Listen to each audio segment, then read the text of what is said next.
In just under 3 weeks, the U.S. government is set to run out of cash to pay its bills unless Congress takes action. According to the Treasury Department's latest estimate, the U.S. will hit the legally mandated debt limit on October 18th. If that happens, the country could fully default on its debt for the first time in history. Here's what Treasury Secretary Janet Yellen says that would mean. The full faith and credit of the United States would be impaired, and our country would likely face a financial crisis and economic recession as a result. It's necessary to avert a catastrophic event for our economy. Senators, the debt ceiling has been raised or suspended 78 times since 1960, almost always on a bipartisan basis. My hope is that we can work together to do so again and to build a stronger American economy for future generations. You heard her say there 78 times since 1960. Sounds like a Jeopardy question. For more, I want to bring in Sarah Ewall-Wice. She's a CBS News reporter covering economic policy, sends some of the smartest emails around to all of us to keep us honest on all things related to the economy. So, Sarah, help us understand, break this down for the average American who doesn't want to hear it from an economist. What would the practical effect be if the debt limit is reached? Who specifically could be hurt by that? Well, if the debt limit is reached, then the United States government can't pay its bills. And so you have to think about, well, who is the United States government paying? And the actual reality is they're paying millions and millions of Americans on top of paying our creditors as well.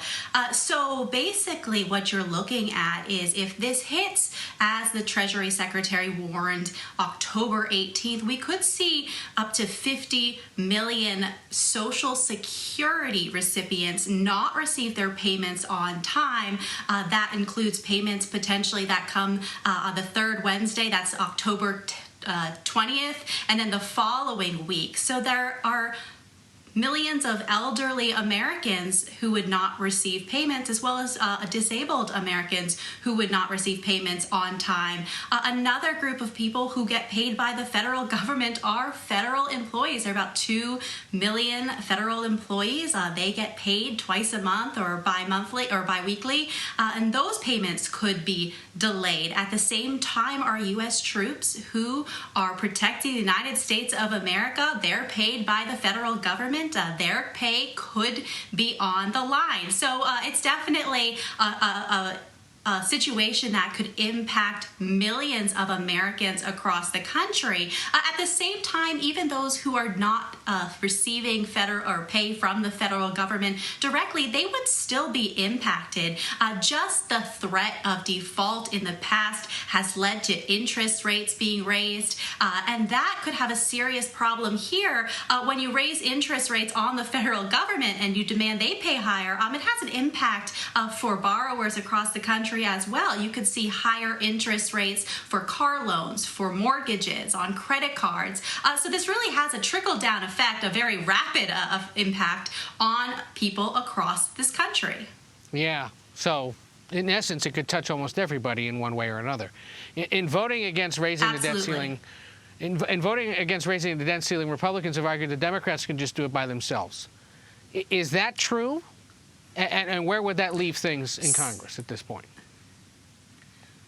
Well, I've spoken to a number of experts, and they are saying, based on the parliamentary rulings, this is true. We have seen the debt limit be addressed in reconciliation bills before, though it is unusual.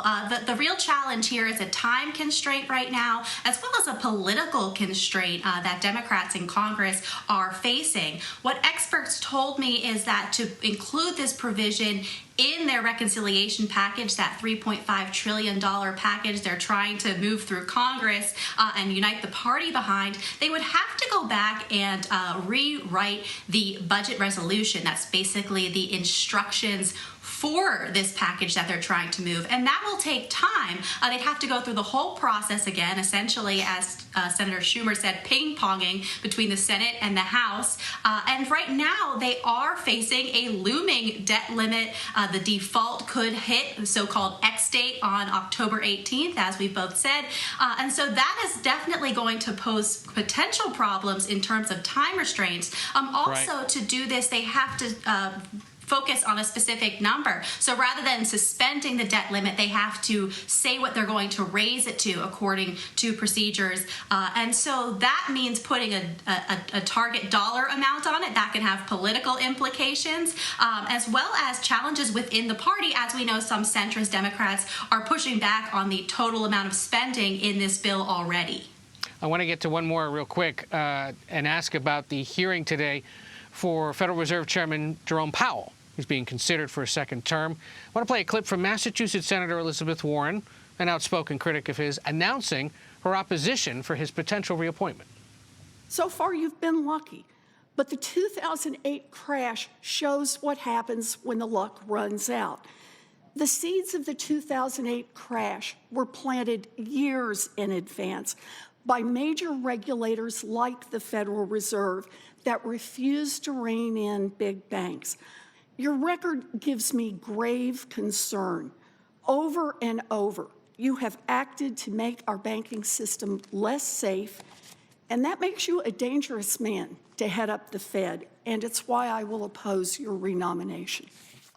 We don't see that too often, face-to-face saying, nope, I don't want to see you get your job again. She was, of course, a member of the committee to oppose former President Trump's nomination of Powell originally. Is that enough, her saying that to his face today, to discourage the president from wanting to give him another 4 years as head of the Federal Reserve? Well, I will say it's definitely discouraging. She joins a number of other progressives, namely in the House, who've already come out against the renomination of Jerome Powell. But other Democrats have praised him specifically on how he and the Federal Reserve have handled the coronavirus pandemic. If you ask the White House about it, they say they will make a decision in a timely manner. They're focused on monetary policy. But this is interesting because President Biden, no matter what, will be able to remake the Federal Reserve moving forward. Right now, there are only 6 governors on that board. There are 7, so there is a vacancy right now on the Board of Governors. At the same time, several governors, their terms are set to expire in the coming months, so he will be able to fill those positions as well. And so he does get to put his stamp on the Federal Reserve, whether he names a new chairman or not. There's something that did happen during this hearing that I did find interesting is Senator Sherrod Brown asked specifically about the fact that there's never been a black woman on the Board of Governors of the Federal Reserve, and that was something that was welcomed by both Chair Powell as well as Secretary Yellen, bringing diversity to that board. So that is something to keep an eye on moving forward as well while he makes this decision. Powell's term expires early next year, so we expect that to be coming up shortly. Well, we will track it with you, Sarah Ewall-Wice, who covers the economy for CBS News. Thank you. Thank you.